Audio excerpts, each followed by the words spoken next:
دعينا ضيف اليوم لتجربة قيادة سيارة وما كان على علم باللي ينتظره.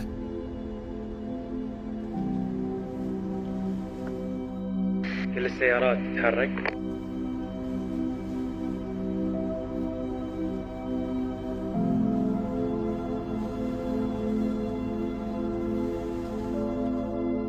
يلا شباب نسكر الشارع.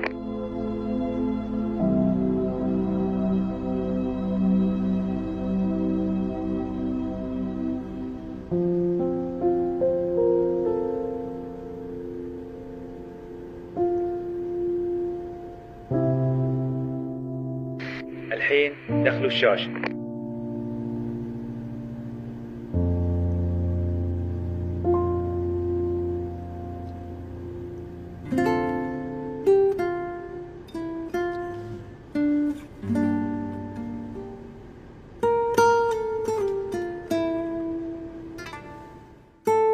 يلا شاحنة.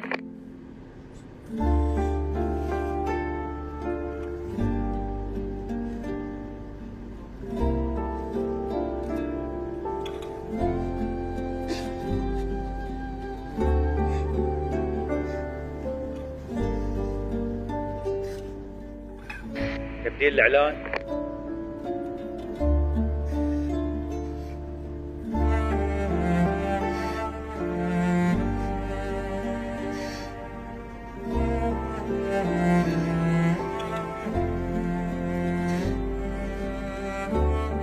دراي الشباب.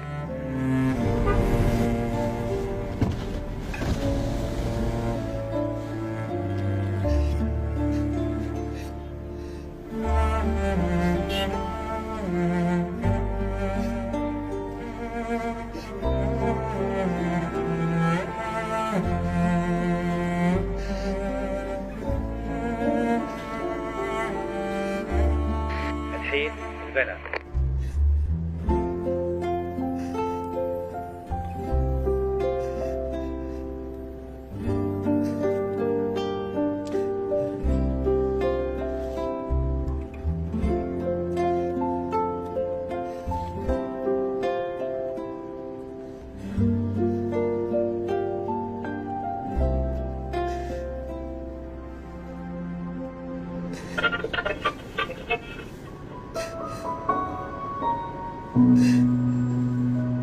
نرحب فيكم مستمعينا.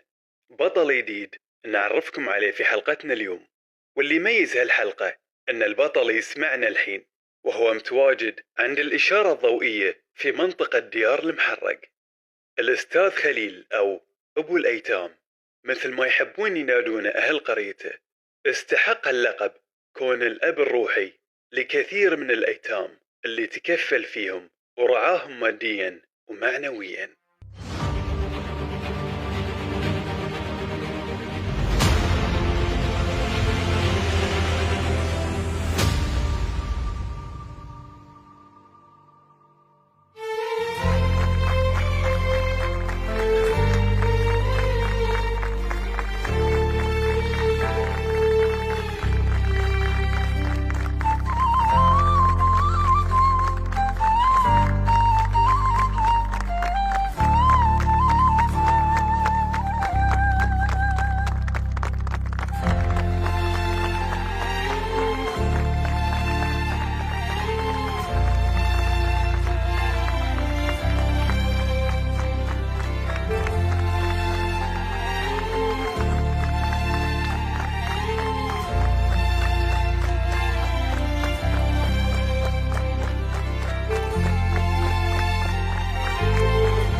واليتامى هذول يستاهلون أكثر وأكثر. أنا صراحة ما أستاهل، أنا ما أستاهل.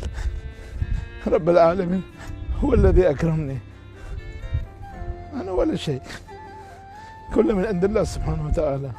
هو شعور ما يوصف أي إنسان إذا الواحد يعني يحس الناس يقدرونه يحبونه، هذا دافع لكل واحد. شكرا لكم واجد واجد صراحة.